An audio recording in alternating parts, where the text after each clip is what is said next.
You are listening to Something Rather Than Nothing. Creator and host, Ken Vellante.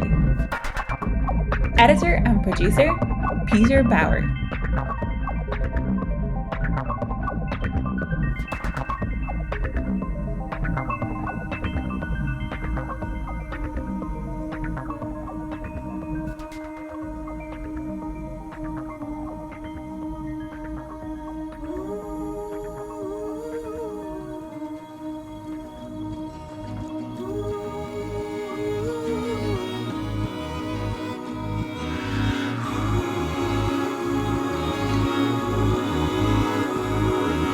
Waves of the North Sea told the sand you're sparkling.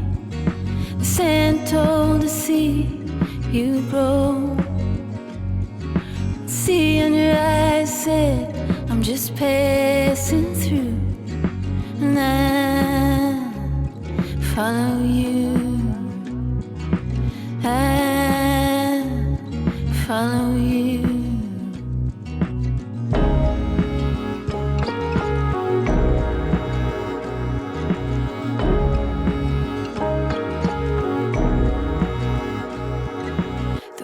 Told the clouds, steady now.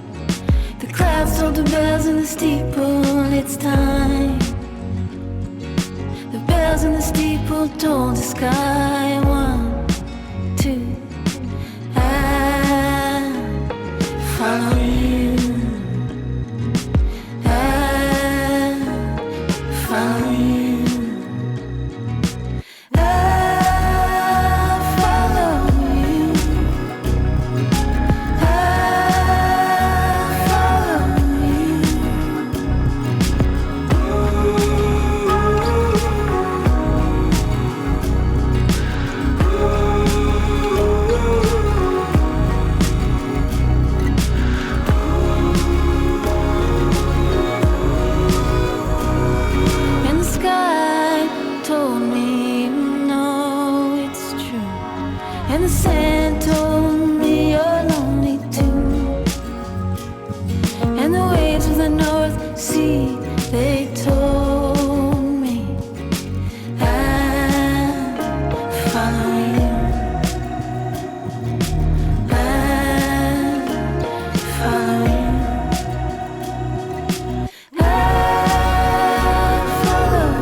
Hey, one thing I was going to say too, since I am sitting on my back porch with the window open, if you get too much outside feedback noise or something, or there's any kind of sonic things, just let me know and I can try to reposition.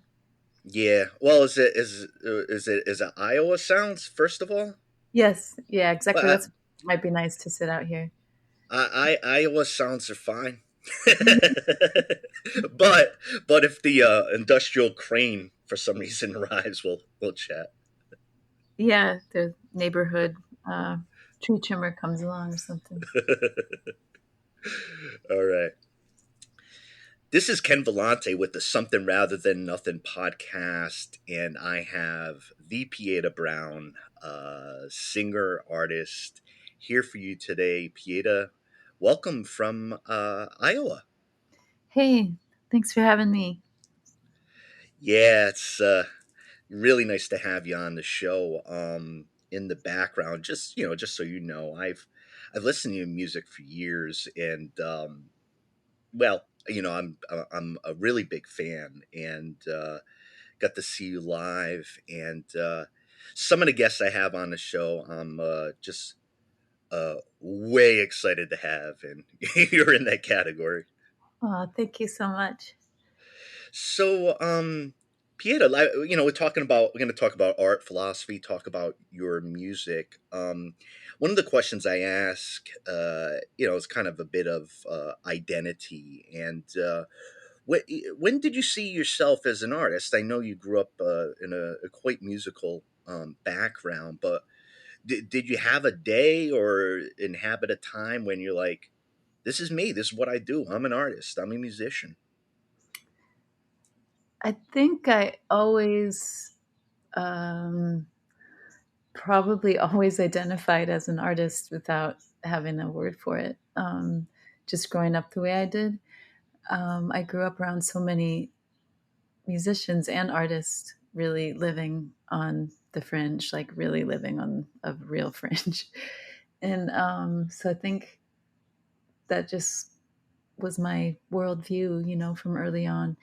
Um, but I do, and I think it seems like as I've, kind of gone along trying to get an angle on some of what being an artist is, I think a lot of artists I know kind of seem to identify as outsiders, or feel outside of um, some kind of norm or something. I'm not even quite sure what you call that, but I know I always felt that since I can remember that kind of outsider feeling. So, but I do remember a very specific moment of time when I was in my early 20s and I had been living in New York City and I came back to Iowa just to visit different family and friends. And my dad was living here at the time. And I stayed with him, which it's actually, that wasn't typical, but for some reason I was staying with him. And he showed me this guitar. It was a 1930s Maybell archtop guitar, and I didn't really play guitar at that time. I mean, I had certainly picked them up, and they were just like members of the family. I mean, they were so familiar to me, but they were also these kind of mystical entities or something. Like I was a little bit shy or intimidated by them or something, and but my dad would always show me guitars over the years that he had gotten, and so I picked that one up, and I was, like I said, I was staying there, and I went upstairs, and I took that guitar upstairs that night. I remember, and I tuned it open to my ear somehow. I don't know. I think it was. I think we figured out later it was like an open D minor or something, and I just never forget that moment because I started, um, playing the guitar and singing, and these songs started arriving, and I just remember thinking like, oh yeah, this is what I'm supposed to do, and which was a weird thing to think, because I was living in New York City doing all kinds of crazy jobs, and I was certainly doing lots of art and music related things, but I had never had a coherent vision like that. It was just really sudden, and so it was a really crystalline moment, and I really, that just sort of took over, and I've been clinging to that ever since. Oh, wow. That's a tough story to follow up. My goodness. That's Excalibur, It was I it was like a portal or something, it's like that you hear people say like getting a calling or something. I mean, I don't know if that's what other people experience when they get that, but it was so clear, and it certainly didn't make it any easier, right? Like it wasn't clear like in the daily realms of like, how am I going to do this? Because and it still isn't, right? But I think that's part of what keeps you chasing that, I guess, that just that inner clarity, like wrestling with the outer reality worlds that aren't necessarily so clear. Yeah, yeah. Well, in thinking about what you said, as the artist, as outsider, and I just, you mentioned New York City. Like for me, I can kind of, you know, trying to find your vibe and all that, but like there's just kind of like this crystallization, with the vessel, like the complementary part for you. No, that's so beautiful. Do you play mostly acoustic guitar? Or You know you what's kind funny about that is yeah. actually right after that time, I went back to New York City for a little bit, and then I ended up moving down to Arizona. And the first guitar I bought with my own money, like the first um, guitar that I bought in a music store after that kind of realization feeling, was a hollow body electric guitar. And I really just learned to play like really started to learn to play and teach myself guitar on electric guitars. And those were some of the first guitars that I played out in various configurations with different musicians. And I still love to play electric guitar, but somehow just yeah, as I went along, and maybe some of it was influenced by the musicians I ended up gravitating towards and playing with. So many of them were really masterful electric guitar players. And then something about when you're delivering the song, a lot of times, especially if you don't have drums and bass, um, acoustic guitar, I'm more like a drummer than a guitar player, really, I think. In a lot of ways, for me, it's kind of coming from some kind of groove thing. So some kind of melodic groove. And I think acoustic guitars are pretty great for that as far as being able to try to deliver a song. Yeah, I was surprised to hear you mention, feeling more towards drumming. Yeah, I don't know. I mean, obviously, I'm not a drummer, but it seems like that is something about the acoustic guitar that I feel, it definitely has that. There's like kind of a undercurrent of that rhythm thing that you can really get in an acoustic instrument and an acoustic guitars, especially that I'm really drawn to. Yeah, yeah. Um, Righteous Babe Records, Annie DeFranco's label. Incredible, uh, incredible. Annie DeFranco and the label itself. Has there been, on the outside for me, is there, what's the has there been a change, like as far as like contact with a label like that, or an ethos that's there with Righteous Babe? That was for me. That was just such a amazing timing, and oh gosh, um, just a such a feeling of shelter. I guess I don't know a better word for it, but at the time when that converged, I had recorded this album called Freeway, and I didn't actually really know how I was going to put it out because as kind of independent minded as I am, I'm not a great business person. I didn't get that. Unfortunately, I didn't get the gift of any kind of visioning for business. I really, really didn't. And so my mind just sort of blurs out and I don't really know what to do with that stuff. And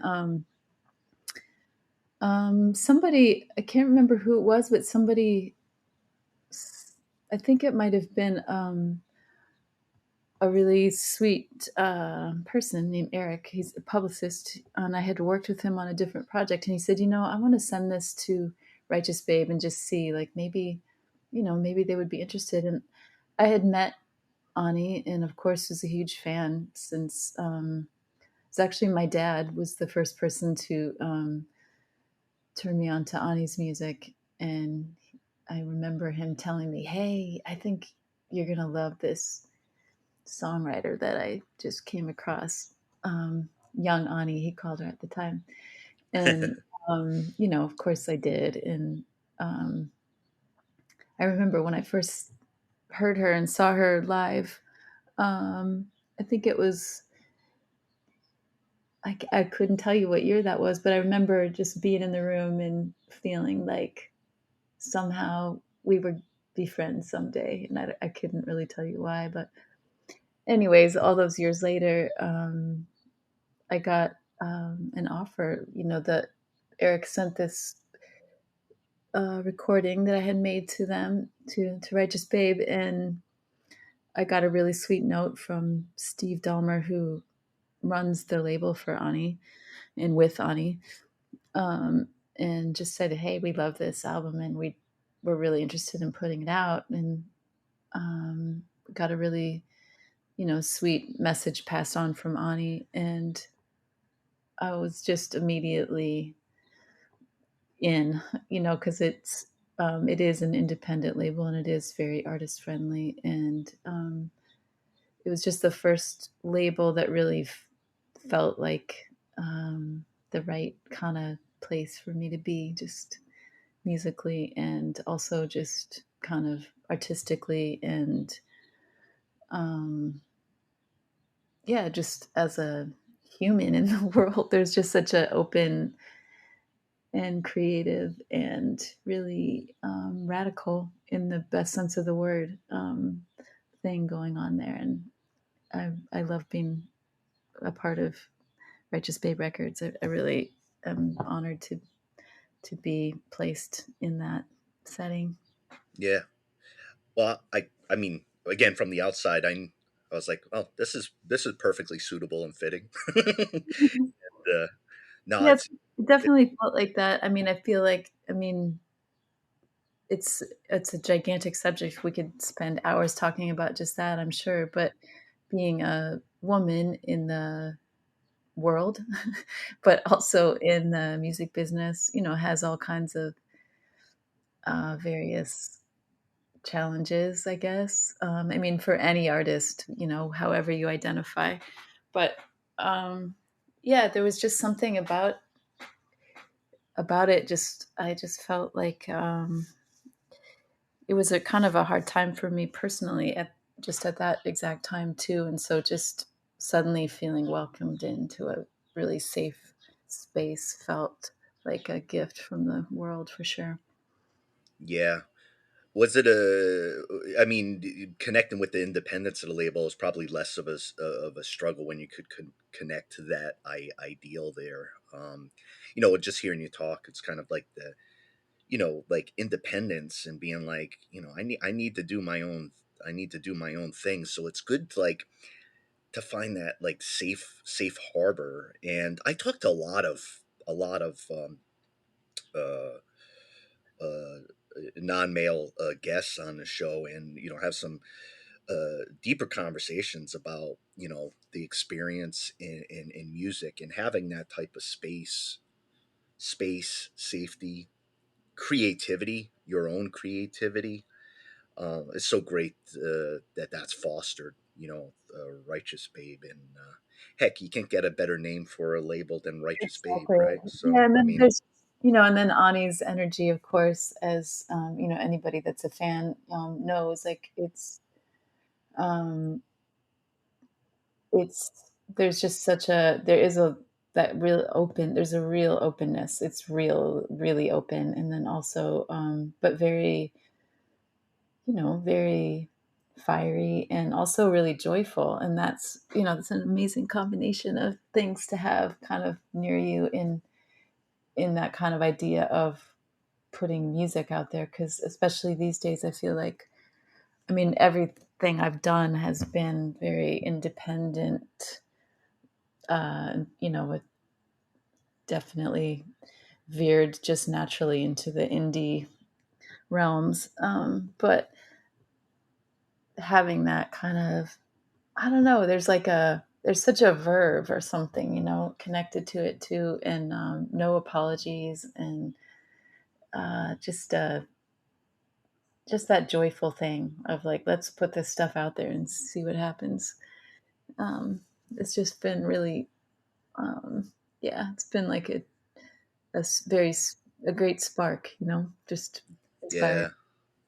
Yeah, yeah. With the Franco, there were some of the early music. My girlfriend at the time, quite some time ago. Gosh, when he was first doing some stuff, maybe 20 something, 20 something years ago. So Mhm. she got really into, and of course, quite prolific. I was just surprised at that time. It was a little bit different at that time to see somebody, putting out music so prolifically. So I prolifically listened at that time to the early catalog, and really got connected and attached to that.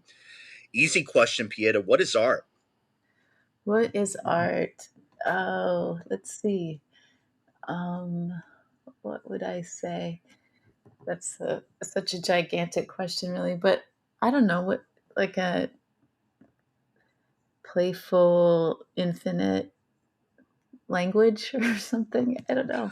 Playful, intimate language.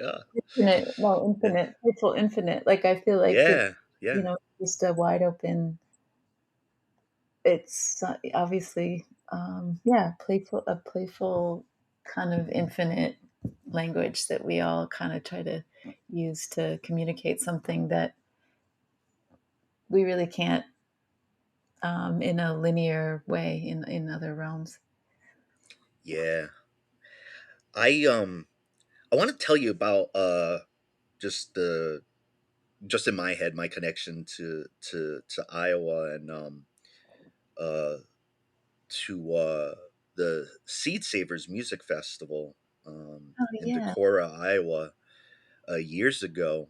Um, your dad, Greg Brown, there, and other great musicians.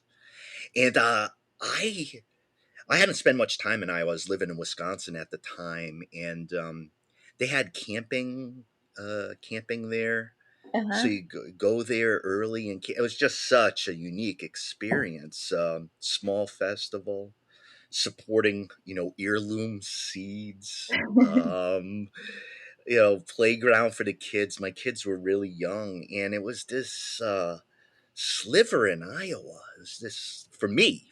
I don't know the area particularly well, but it's just beautiful, beautiful farm, and beautiful area, and I can remember it distinctly to this day. So I have this strong resonance and feel, not only for the music, but for the whole beauty of the area. And I know you've traveled a bit and you've lived in different areas, and heard you kind of sort of chuck. I've listened to some of your interviews, but like kind of making it back over as a place for your art and yourself in Iowa.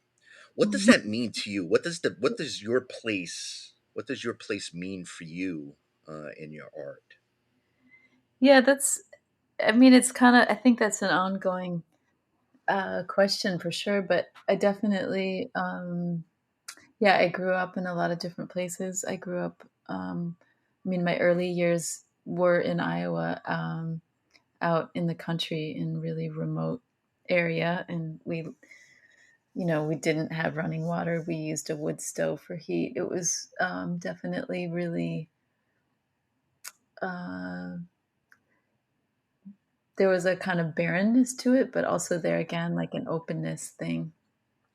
So I still think about those early years. And at that time, too, my great grandparents, were still alive and they lived in southeastern Iowa. So I went down there a lot as well. So that kind of all runs together in my memory in terms of, spatial landscapes. And they were also musicians. My great grandfather played the banjo, and my great grandmother played the pump organ. And there was, all kinds of musicians that would gather and jam. There was these really great music jams called the Selma Jams, and, something about that because, my great grandparents, they were definitely, really, really rural people and very, you know, poor, really poor. And then I was growing up in that kind of in a similar way, but then in the kind of greater Iowa City area at the time, the place where we were living was a ways outside of town. There was this kind of other, artistic scene going on that was not that. It was a different thing, right? So there's something about kinds of those layers converging or something that obviously made a big impact on me. And yeah, and then I spent a bunch of other years of my childhood in Birmingham, Alabama. I lived in Minnesota. Came back to Iowa to finish high school, and then I left pretty quickly after that and wandered all over the place. I really went a lot of different places. I lived in Quebec, in Canada. I went and roamed around Mexico. I went to, I traveled all over the place. I went all over the United States, kind of trying to find my spot. And then I lived in New York City for a few years, in Arizona. And then once I started really doing shows, which was kind of between New York City and Arizona, like once I really started trying to see what would happen if I could overcome enough shyness to start singing in a microphone in a room full of people, like once I started doing that, something just called me back to Iowa, and I bought a trailer at the time, and it was on the edge of town as well, and just kind of let myself write songs, and really play a lot of music. And then I just started following the shows and was roaming around doing those. And so it just kind of unfolded that way. Life started happening. So I came back here to kind of let myself hide out, I feel like, even more. And then I started doing shows, and then I just kept doing shows, and it kept slowly building from there. And part of it too was just the reality that I could pay my bills living here as an artist, and I could still kind of hide out, which seems to be my nature a little bit. And then I was still getting to travel all over the world, really, doing things. So it ended up, it's here I am. Yeah. So yeah, but yeah, I think there's such a amazing connection between, I feel like, between land and music, land and art. And there's that beautiful book, I don't know if you've ever read it, called Songlines. No, I haven't. It's by Bruce Chatwin, and it's totally different subject. He was a travel writer from the UK, Yeah. and he went to Australia. And but the essence of that book for me was just, he was kind of an outsider, obviously. I mean, he wasn't kind of an outsider, he totally was an outsider in that kind of Aboriginal worlds, but he was allowed far enough in to kind of at least be able to translate some of their views on the connection between land and music. And part of their whole kind of way of remembering and mapping places was through music, through songlines. Like they would sing their way back home. Oh my goodness. It's really beautiful. But that, I read that when I was pretty young, and that really has stuck with me too. And I still think about it. Just yeah, it's a kind of exciting subject, and I still am excited by it. Just all those connections. I mean, I'm living in Iowa, where I just read last night, I think 99.9% of the like actual original natural prairie has been obliterated here. So there's like 0.1% of some natural little piece of or prairie that hasn't been obliterated. I mean, people are trying to restore things, but Yeah. Yeah. they're restoring it from things that have already been radically altered. Wow. So, so it's a, it's a big subject, but there's something about that connection between sound and land that I'm totally fascinated by. Yeah, I agree. I was really influenced recently by the artist Black Belt Eagle Scout. Oh Um, yeah. Mm-hmm. yeah, an album, The Land. It might be. I might have the order mixed up. Land, the Sky, Mm-hmm. Sea, and it's just it's you can't extricate the land from from what you're hearing, and it's really just so beautiful, and that immersion for me. I got to read that Chatwin book. Chatwin's a great writer. I remember might have done one called In Patagonia, and Yeah. Yeah. yeah, Exactly. Mm-hmm. yeah, did some other things, but I did not. I had not heard of him doing that, and that song Oh, lines. yeah. It's fun to read. It's really cool. Um, yeah, it's just inspiring, and of course, it just opens up. I don't know. It's just like a way of putting into words some of those things you think about, and then you're like, oh yeah, okay. There's a whole culture that that's singing their way around where they live. Like that makes perfect sense, but it's not Yeah. how we're living right now, really. Do you, I don't want to make any assumptions on my side, but obviously the rural influences, and you've obviously been traveled and been been to the cities. Do you feel like when it comes to creating and such, that it is something of rural America, that it is like you're put in the category of Americana, which when we're talking about large categories, I mean, I know what it means in my head, and but big category. Does the creation, is it a rural creation that's presented Mm. in the city, or like when it comes to it's the new, like when you're in New York City, obviously, or somewhere else. I mean, is do things come out there for you, as a more just from maybe the rural or the American landscape? Yeah, that's it's. I don't really know. I mean, I feel like it's obviously a big messy mix of responses and ideas and stuff when songs are coming in, and or when you're playing music with other people, which is of course one of my favorite parts of actually playing music. I mean, the songwriting is its own wild entity, and then actually playing music with other people and putting the music into the song kind of is a different thing too. So yeah, I don't know. I know that there's something in those kind of early sounds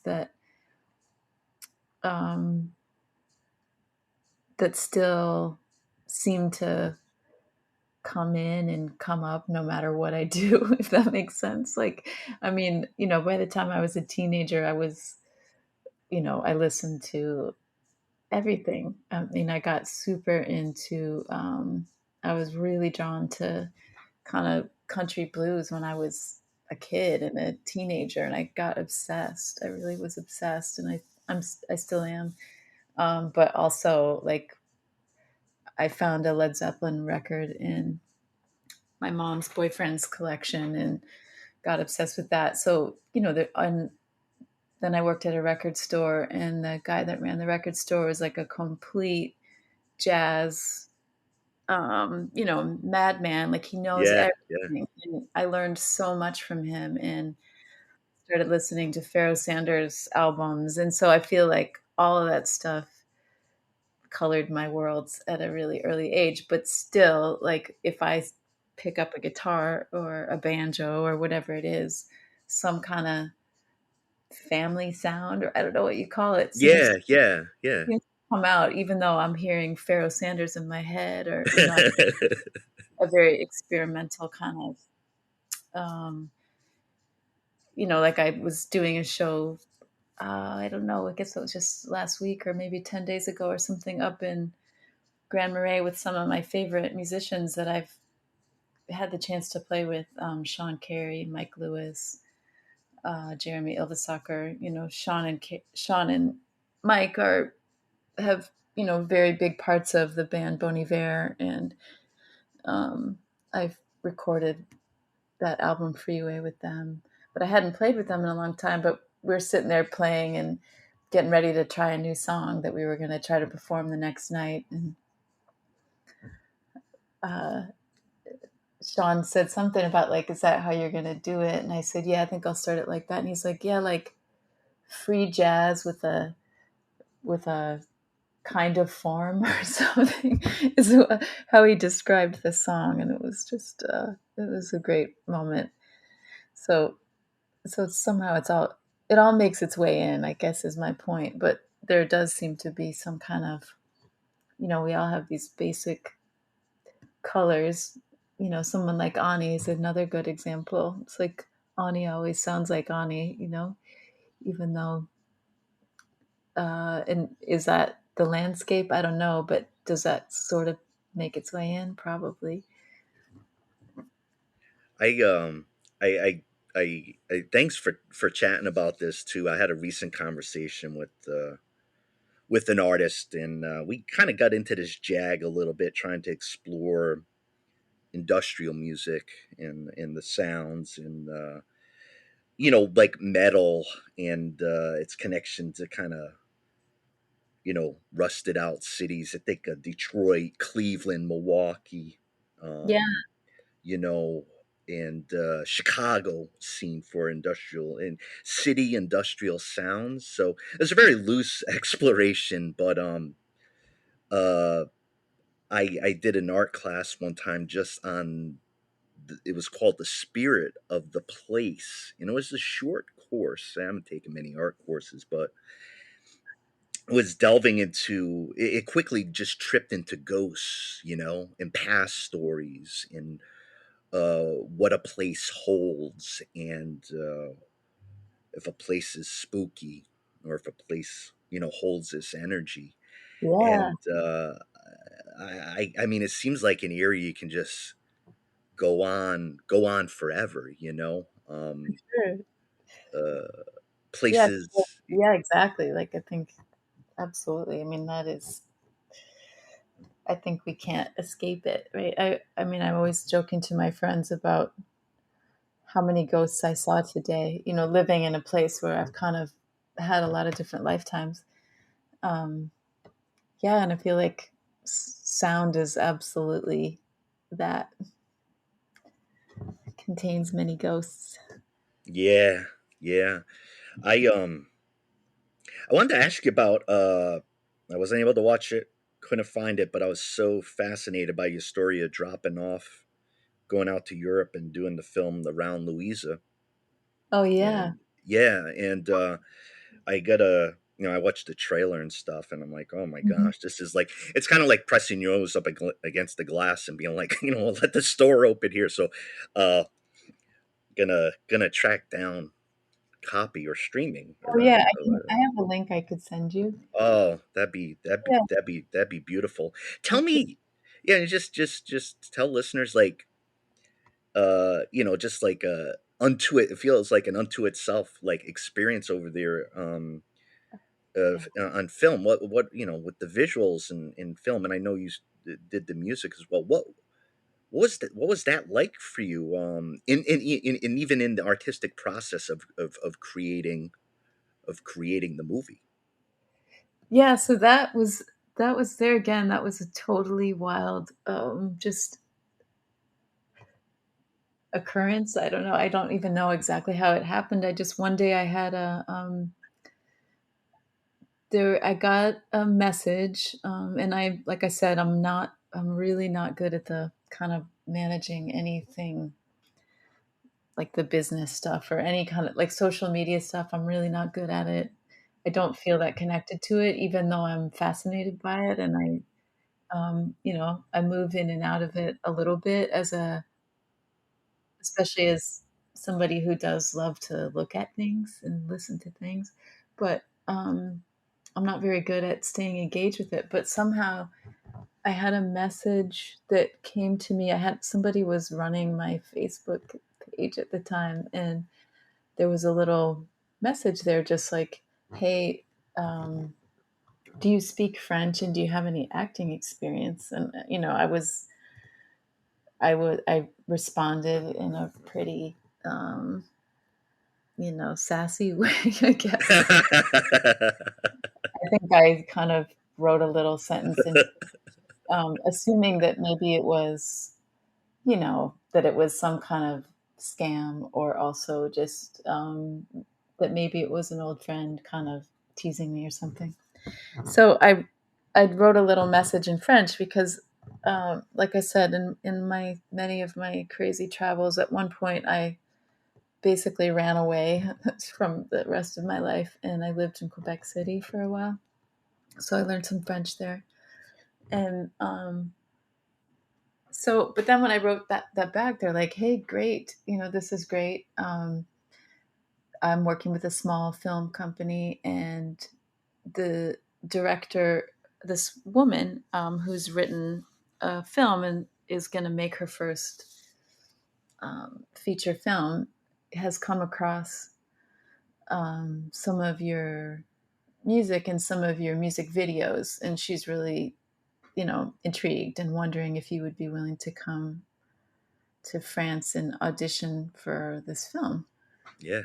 And so I was like, "Oh, I don't really have any acting experience, and I'm not sure about mixing what I really do, like the part of me that is definitely not an actor, and not, I don't know. I mean, I always felt like performing music is the thing I'm still working on, like I'm not really,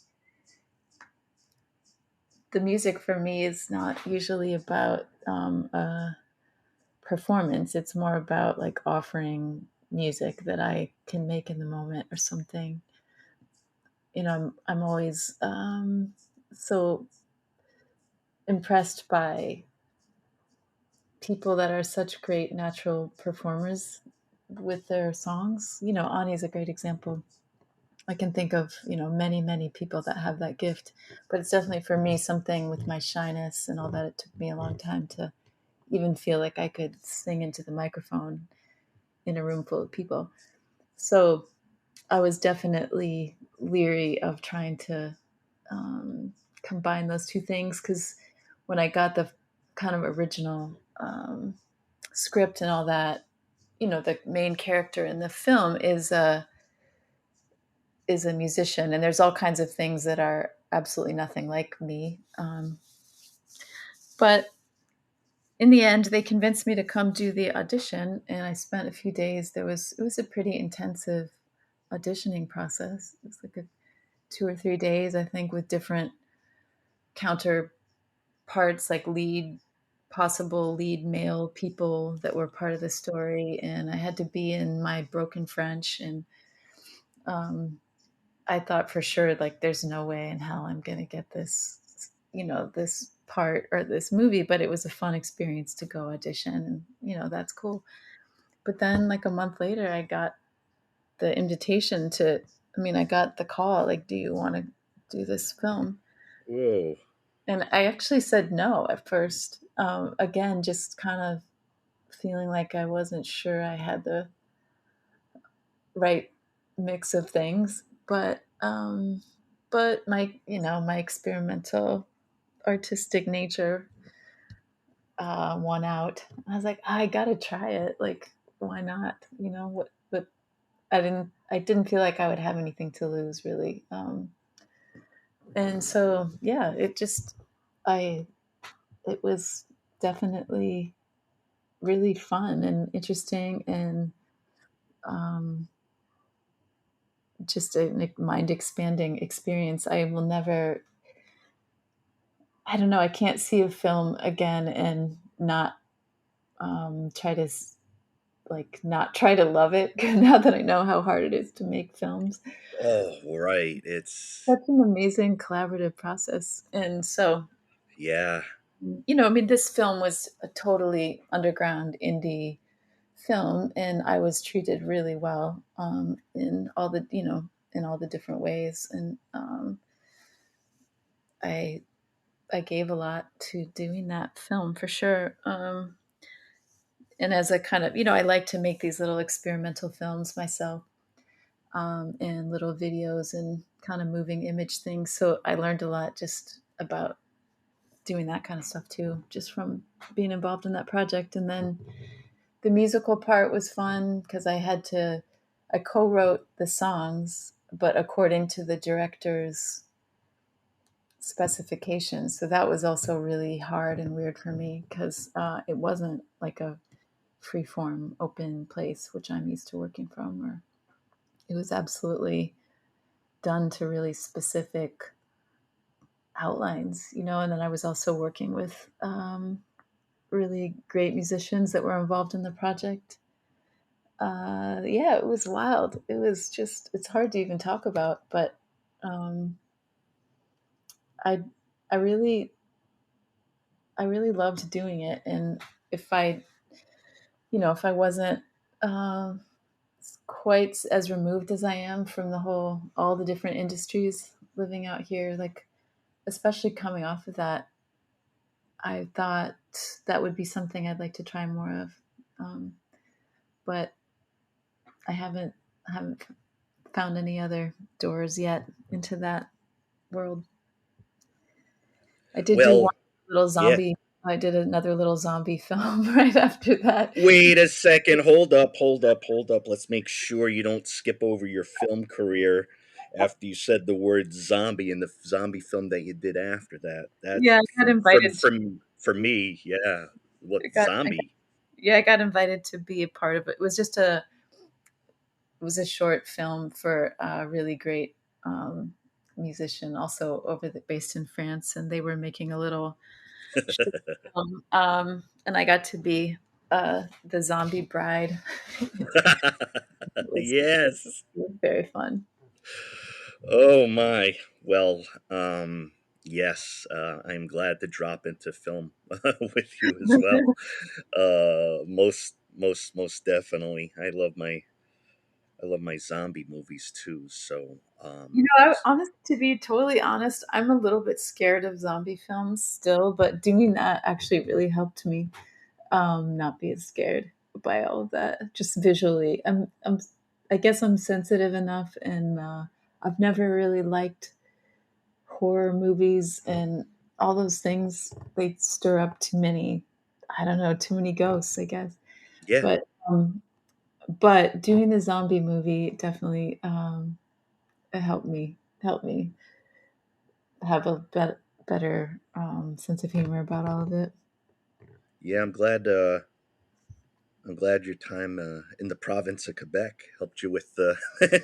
Yeah, it was definitely a wild connection, right? Like amazing that, and in the film, the character that I played, she's she is American but has been living in Europe for like most of her adult life, and so the character in the film I was all in French, and I was the played the lead role, and I think um, so. Yeah, it's all in French, which is amazing. Um, Gosh, talk it about was challenging really yourself. challenging.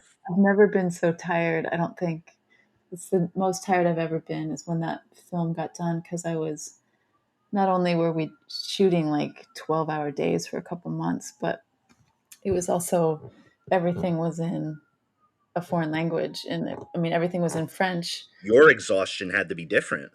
and so it was just yeah. It was. I think I was. I don't know. It was a different kind of tired. I think I finally recovered, but it Yeah, definitely. It was amazing though. It was a total challenge. It was like escape and challenge and all the different things at once. that's incredible. One of the things I wanted to ask you was the big question, Pieta, of the show, and it's why do you think there's something rather than nothing? It's such a great question. Um, I don't know how to answer that. Um, Something that comes to mind though is this great story about my dad. He was playing in northern Minnesota with Bo. I think Bo's the one that told me this story. Bo Ramsey, electric guitar player, great musician. Yeah. And they were standing, it's the middle of winter, and they were playing northern Minnesota. So it was really, really, really cold, you know, Yeah. like crazy, crazy deep Midwest winter. Yep. And they were standing outside smoking. And my dad said, just think, there's a whole country north of here. So that's what comes to mind. Yeah. They're standing on a northern border and realizing there's a whole country north of there. Yeah. Um, Yeah. so, why is there something rather than nothing? I mean, I think there again, that's kind of gets back to, I guess, what I said about art is this kind of playful language thing. And I feel like that's something about that question is it's such a playful question, really, It because is. Yeah. um, lots of, you know, the other thing that comes to my mind is that really great song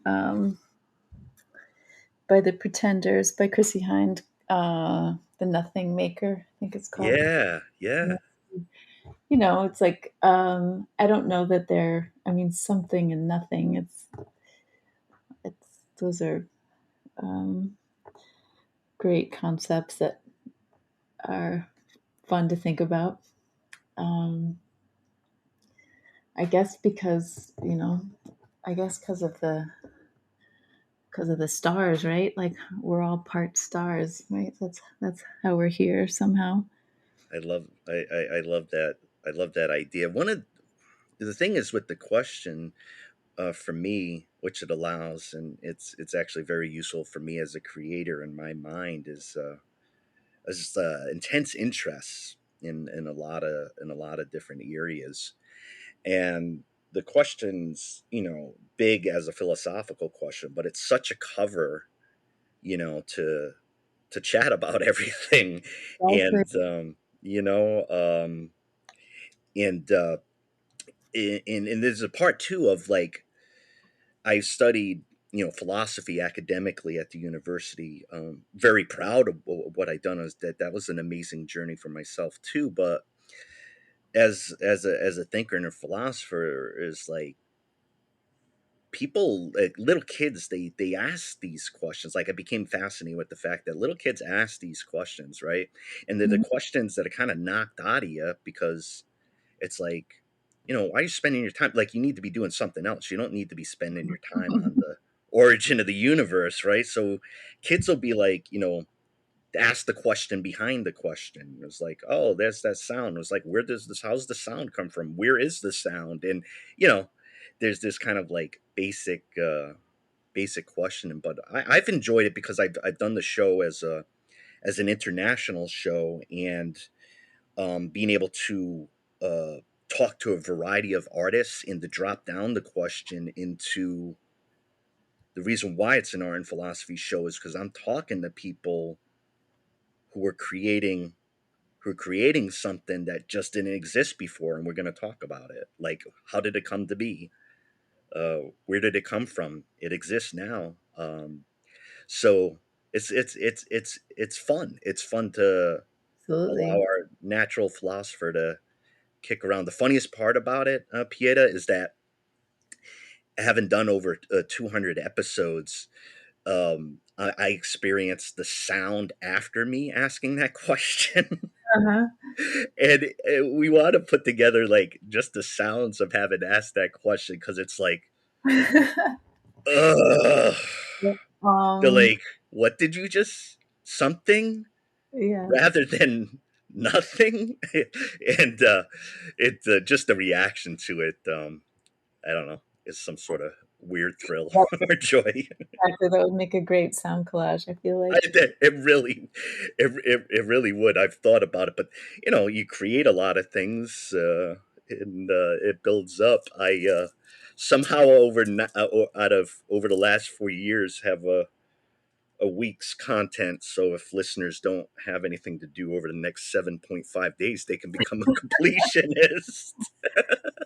Yeah, I mean, the question is, it's yeah, it's a great question. I mean, that was part of what drew me to you, to your podcast, because I think, that's, I don't think there's any artist or musician, any creator out there that isn't somehow connected to that question. Ah, I thought so. um, Yeah, I wanted to ask you. I wanted to ask you something. Very curious about.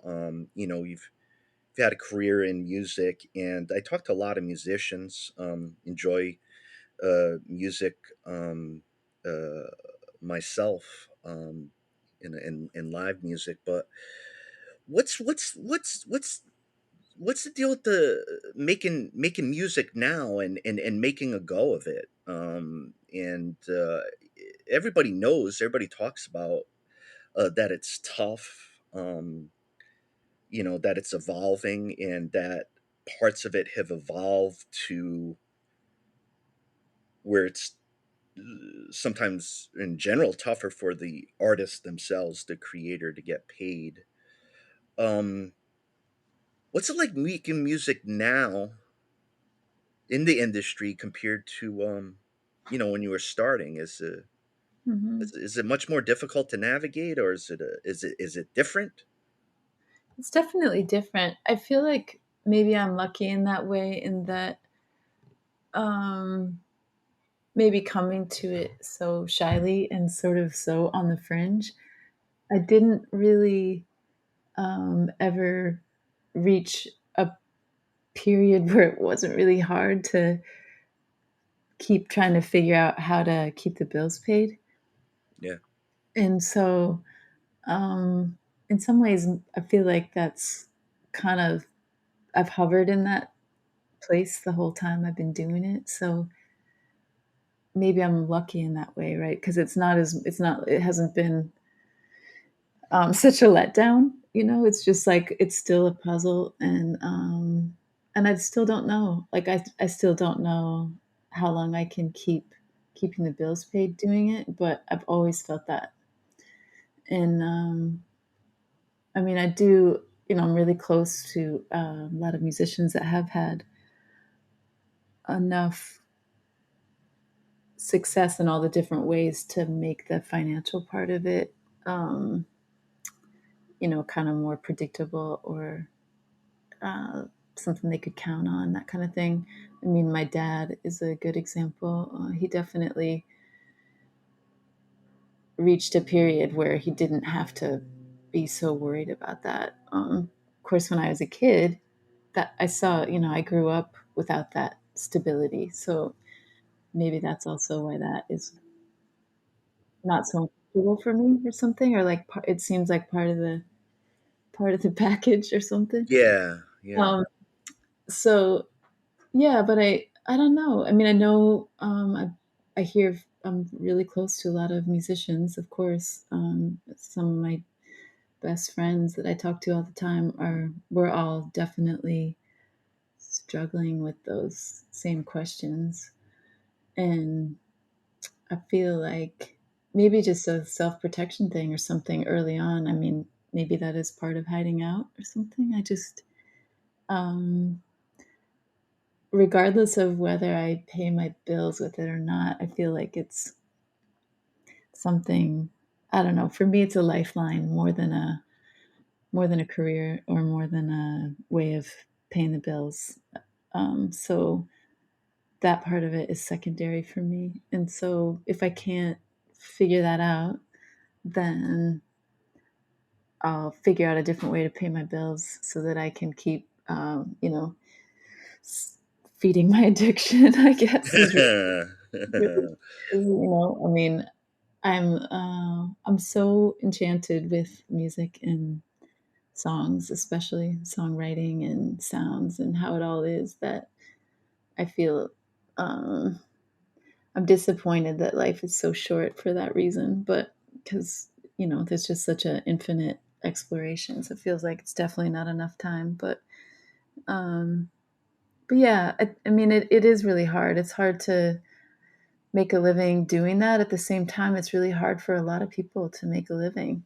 Yeah. And, Yeah. um, and I think we all feel that right now. Like so Yeah. many people are really struggling, and resources are getting scarcer, and the real questions are so gigantic of like, how are we going to take better care of our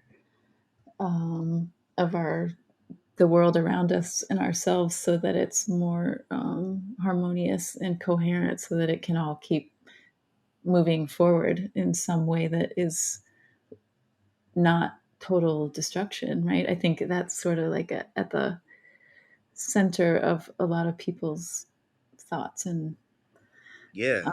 even if it's not something you think about every day all the time, I feel like most people I know are grappling with that, like, what's going on here? So yeah, I mean, it's a big question, of course, and at the same time, I feel like there's such an intensity right now in general for all of us to try to figure out how can we keep trying to make a living um, that is actually hopefully sustainable in the for our future ancestors. With I asked this question in relation to art itself, but with those conditions, the conditions now, expressing, yeah, the general economic stresses, going day to day, um, making it through. Do you feel that the role of art itself, or say music, within this context has changed, like the role of art, or is art just, arting like it has? Yeah, I don't feel like the role of it has changed really that much, because like I said, I feel like at the essence of what art is an expression of those all those tensions and questions and sparks that we all carry around. So I feel like in a lot of ways it hasn't the what it is itself hasn't really shifted that much. The different colors of the times will come out, and that's important. But um, yeah, I guess that's my take on that. Yeah, yeah. I know sometimes artists, any artist is going to be sensitive to the pressures of the time, and I've had different answers on that. Mhm. Myself, I think I have like kind of a, I don't know, this view that it hasn't changed, because I think humans in general, like, kind of define themselves, in accordance to the what's going on in the world and the threats to the world. It always seems that there's threats, right? Threats, or an experience of that, and that art responds in that type of way. I think sometimes they get into a little bit deeper, where people say it has changed, and maybe in the context that they feel like a stronger connection of the need for the art to, I don't know, do something maybe to disrupt, enlighten, whatever it is. So I find it really fascinating that, some people have seen that the times are different now. Mhm. Where I believe that humans, the sky's always been fallen in, as part of a useful way to define ourselves. It's a very inexact way of putting it, but Yeah, I mean, the like, thing, biggest, clearest difference is just there's so many of us, and so yeah, the the population and the density of human expression has also increased, right? Because I mean, all the more humans there are, the more expression there's going to be, and so obviously that's going to affect the experience of it. And but maybe there's something in that that will, yeah, like if art is what kind of collectively we have defined it as being, then maybe there is, maybe it is it is part of the link of healing too. Yeah, yeah. I I studied some of the philosopher Martin Heidegger, and he did this essay called "The Question Concerning Technology." Long time ago, saw technology saw technology as a threat, in the sense that the tools that we use historically have been more connected to our hands, an extension of ourself, of the body. Mm-hmm. And with technology, there's a decoupling, that we see from humans having created the tech and the tech's unto itself. And it's a little, it's it's it's the main conclusion within it, which is dissatisfying to a lot of philosophers, but I loved, was poetry. Holderlin's, German poet, was within the poetry that there was this deep, deep, deep connection, through art in finding the answers, and that was within the poets, um, to help. And I don't know, it still has this like kind of resonance of, I agree with the kind of fundamental point of the technology loosed from ourselves, the question of AI, Mm-hmm. uh, you know, thinking back, thinking back at us. Such a And then with the distribution bit, the and you said the amount of people, right? What economic system supports that amount of people? Those people creating art. How do we see, buy, consume, access, uh, all these great things? So speaking of great things, Pieta, where do they find, find your stuff, find your music and your creativity? Well, you can find me in Iowa, at least for a minute. Um, I think it's all out there on the um, crazy technology systems. Um, yeah, it's all out there in the different streaming realms. And you can, of course, get things from Righteous Babe Records, which I always like to support directly, and directly from me through the website kind of things. Yeah, it's all out there. And I guess, it's funny when you were talking before about economic systems and stuff. I think one of the best things about art and music is that really, when you really get down to it, it's so much bigger than any of those concepts of um, buying anything. Or I think that's one thing I love about it so much, or one of the reasons why deep down I don't really worry about making a living, even though that's an important part of life. I don't know how important it is as a like being an artist, if that makes sense. Like taking capitalism out of it is so freeing and great.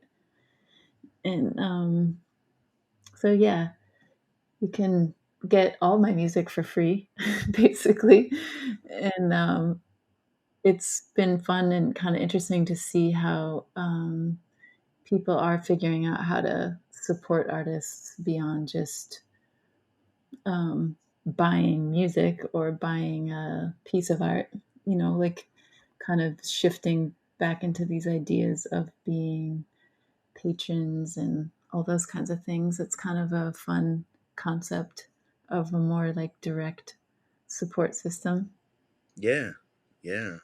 It's I I really appreciate. I mean, part of the thing is, Pieta, is it's a unique experience for me. And one of the things I think of sometimes, just kind of an odd thought, is, with artists, me as a music lover and artist that you enjoy over time, and the connection through the songs. And I just wanted to let you know, I started this show 4 years ago, and on my list of where I want to go and where I want to get to is, your name was on that. Oh, And um, for me, I'm unabashed in my enthusiasm, for your work and for the artists that I really enjoy. And the questions I ask are like, I can't believe sometimes I can, get the inside and talk about these things that are behind all these things you create, and those connections. So I just want to tell you, I really appreciate chatting with you. Have the technical problem of wanting to chat another 5 hours, but like, um, part two, part three. yeah, yeah. I would definitely do that, because I would have it on my notes too. It's like, make sure you have her come back. And but no, really, really appreciate your beautiful music. I've been listening to more of it lately, kind of like in the vibe of the, towards the interview. And yeah, your videos are just wonderful visually. And I think in general, people, there's something about, let's just say, singer songwriter, or folk singer, the voice, the prominence of the voice, and how you deliver that um is really just quite beautiful. And just wanted to thank you for that. Thank you so much. I appreciate it. I really, I do really love songs, and it's fun to talk to you just because your enthusiasm is palpable just about all of it. And I think that's really a gift. So thank you. I appreciate it. Yeah, yeah. Well, I have the fond memories that I do of Iowa, and in the area, in the Midwest. I do like the people in the Midwest. And one of the things for me is interesting is, I'm from the city out in Rhode Island, Pawtucket, Rhode Island. And Mhm. but one of the things that I really enjoy about myself is, I don't know whether it's within the union work that I do, or doing the art gig, is that I'm super, super comfortable talking to everybody, and talking in rural folks. And I know, um, I work with groups to do rural organizing, and and the emergence of differences in the country. But I just really like being able to go into places, and just connect with people, and thinking about the Midwest and the small towns, and maybe the more community minded. Mhm. I really connect to that. And it's just a nice place. And I hope you enjoy your day in Iowa. And how is the weather? It's absolutely stunning. Honestly, What? Don't I'm tell me sitting. that. It's stunning Iowa weather right now. Yeah, it's. I'm looking at these tall grasses blowing in the wind out by the trees. It's really, really beautiful today. Yeah, it's super beautiful. And Well, yeah, yeah, go ahead. Yeah. I was just gonna say, I think that um, that is that kind of work in general right now is so important. People talking about differences. I feel like that is maybe something that songs and music are good at too, in a way. Like that's something I've really enjoyed about staying in Iowa and playing a lot of shows in small towns in Iowa, even though I'm kind of coming at um, maybe the world or how I live my life in a kind of superficially different way politically or something. Some of my views are probably pretty different than some of these small places that I Yeah, yeah, yeah, for sure. these smaller communities that I go into, but music is such a direct connection that's so much bigger than all of those things. And I've really loved seeing, just how the making room for differences and not feeding all this kind of frenzy of how differently we think about things rather than, like, how can I connect with you? So anyways, that's something that I was drawn to about your podcast from the beginning. Yeah, and it's like you mentioned music, and it's dance too. Like, how do we? I don't know. It's not Pollyannish in a sense, but like, or maybe it is. But dancing and the communality and the music, it's so fun. Like, I myself don't even have enough. I haven't created enough time or keep looking for it, the ability to dance, just to dance as a for a community, so Dance is where it's at. it is. It is. Now, I got to Every tell you, yeah, dance, go ahead. just everybody should dance. I wish everybody Everybody. do that every day. That would be great. To I whatever, I you know, I I I prepare. I I agree. Like, you can feel better. There's a flow state attached to it. And even for me in my politics, I forget which famous person said it, about the revolution. It's like, don't even bother with the revolution if there isn't going to be dancing. Don't Yes, exactly. don't bother. And it's like in response, I think, to totalitarianism, Soviet Union type stuff. But it was like, yo, if we're gonna revolt against this shit, we better be dancing through it and after it. Oh, And that's what I because have to if say. we ain't, we haven't won. We haven't won the battle. Exactly. I have to get a fuck yeah in there on that one. Yes, we finally got it to the point of the fuck yeah at the end. Yeah. At the end of the show. Final point. I am a person that bounces between extremes. Having listened to a lot of your beautiful music, I'm taking my kiddos up to Washington State. A little bit of a drive. We're gonna catch Three Doors Down, Chevelle and Loath metal show up at Nice. the RV campgrounds up in Washington, a bit north of Portland. Rainy out here. That's why I It's was kind of responded to you with the beautiful weather. Guess what the weather report from the Pacific Northwest is? Rain and gray, Pieta. no. It is raining lightly and it's gray outside. So And I was out there not that long ago, though. I was out there doing some shows with Iris Demet, and it was so spectacular. It's really a really spectacular place. So rain and gray, that's okay. it is all right. And I got to tell you, people really dig it. There's a comfort folks get here, particularly for the long timers. Of there's a cadence of the rain in the gray, which is slower, which is a challenge sometimes for me. The gray appeals in the kind of like maybe like a little bit darker, a little bit quieter and calmer, but my energies still tend to be summer energies. Yeah, exactly. So but yeah, thank you, Pieta. It's so lovely to be able to talk to you, and I hope to chat some more philosophy and music and share art with you very soon. Great pleasure for me. And like I said, I started this show with a partial eye towards Pieta Brown, and thanks for providing that for me. Thank you, Ken. Thanks so much for including me. Yeah, absolutely.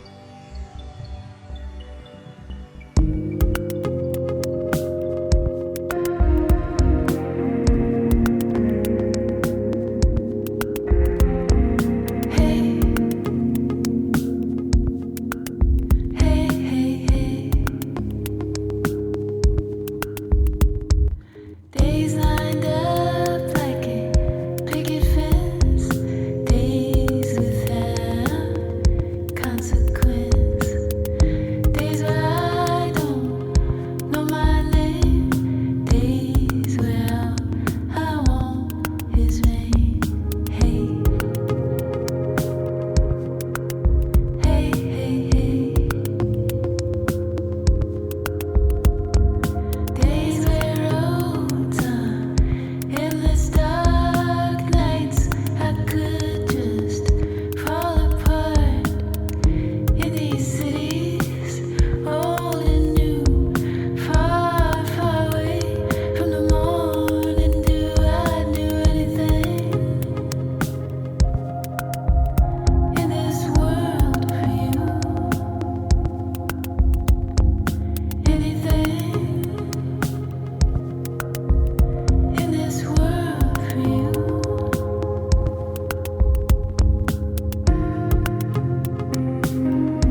anything in this world for you.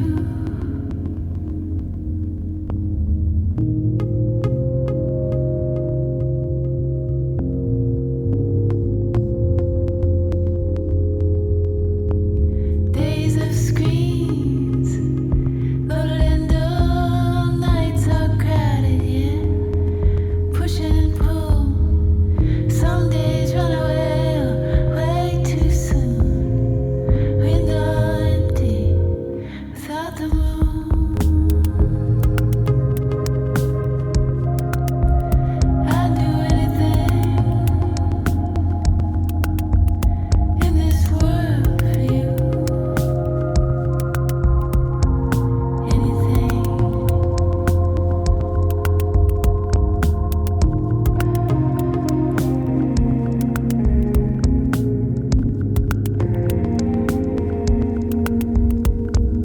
Anything in this world for you. Anything in this world for you.